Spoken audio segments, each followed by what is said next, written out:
સત્યની સાથે જનતાનો અવાજ। આપ જોઈ રહ્યા છો 24 ન્યૂઝ નેટવર્ક। તાજા સમાચાર, ઝડપી અપડેટ અને સચોટ માહિતી 24 ન્યૂઝ નેટવર્ક સમાચાર સૌથી પહેલા। ચાંગડા ગામમાં ગૌચર જમીન પર વનીકરણનો વિરોધ, ગ્રામજનોએ ઉગ્ર આંદોલનની ચીમકી આપી। વાવથરાદ જિલ્લાના રા તાલુકાના ચાંગડા ગામમાં ગૌચર જમીન પર કરવામાં આવી રહેલા વનીકરણના નિર્ણય સામે ગ્રામજનોમાં ભારે રોષ જોવા મળી રહ્યો છે।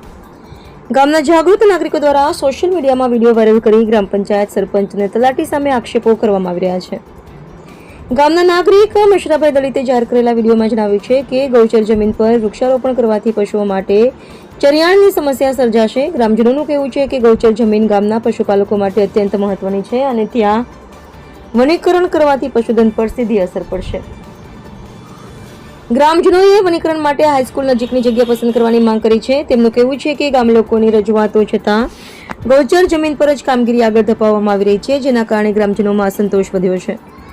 આ સમગ્ર મામલે ગ્રામજનોએ ગુજરાત વિધાનસભાના અધ્યક્ષ શંકર ચૌધરી સમક્ષ પણ રજૂઆત કરવાની તૈયારી દર્શાવી છે। ગામ લોકોએ ચેતવણી આપી છે કે જો તેમની માંગ સ્વીકારવામાં નહીં આવે તો આગામી સમયમાં ઉગ્ર આંદોલન કરવામાં આવશે। હાલ આક્ષેપો અંગે ગ્રામ પંચાયત અથવા સંબંધિત અધિકારીઓ તરફથી કોઈ સત્તાવાર પ્રતિસાદ મળ્યો નથી, તેથી આક્ષેપોની સત્યતા અંગેનો નિર્ણય તપાસ બાદ જ સ્પષ્ટ થઈ શકશે। અહેવાલ રાણાભાઈ પારેગી, થરાદ।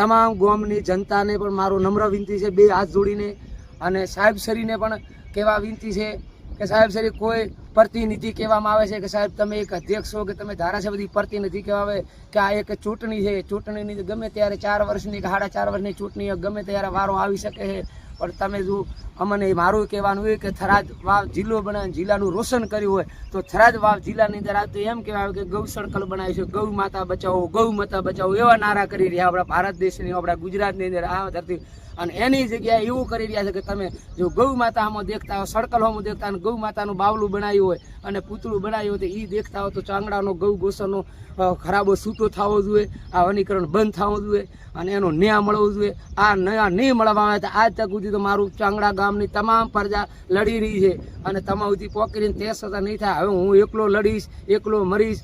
હું એક માનવતા છું, હું ઇન્સાન છું, હું જાતિ ભાતિ વિરુદ્ધ પક્ષ કોઈ સબકા માલિક, એક ઇન્સાન ધર્મથી કોઈ મોટું નથી। રાજા મહારાજા તમામની સોગન ખાઈ જય ભીમ, જય ભારત।